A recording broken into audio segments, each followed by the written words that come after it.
संजय राऊत असं म्हणतात की त्यांनी लिहिलेलं जे नरकातलं स्वर्ग नावाचं पुस्तक आहे त्यात असं म्हणतात की मोदी आणि शहा ज्यावेळेस अडचणीत होते त्यावेळेस त्यांना शरद पवार आणि बाळासाहेब ठाकरे यांनी मदत केली, मात्र ते उपकार विसरले आणि दोघांचेही पक्ष फोडले.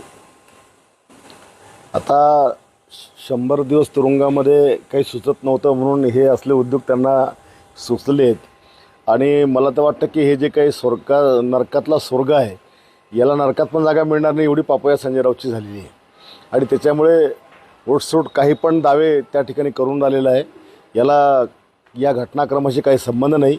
एक गोष्ट फक्त त्यात खरी अशी आहे की गुजरातच्या दंगलीनंतर मोदीजींना काढण्याच्या हालचाली पक्षातनं चालू होत्या. त्यावेळेला अडवाणींना बाळासाहेबांनी सांगितलं होतं की असं करू नका, त्यांना कायम ठेवा. एवढ्या गोष्टीचं माझ्यासमोरची आहे. पण बाकीच्या गोष्टी सांगतात त्या सगळ्या कलोकल्पित आहेत.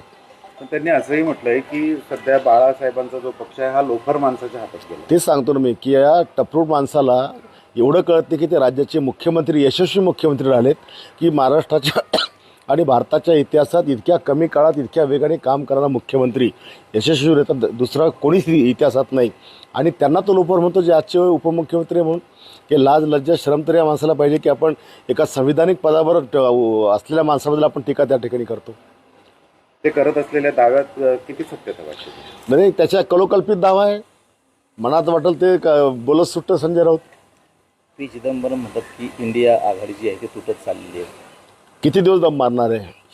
शेवटी एवढे जॉईन केलेले पक्ष कधी एकत्र राहत नसतात.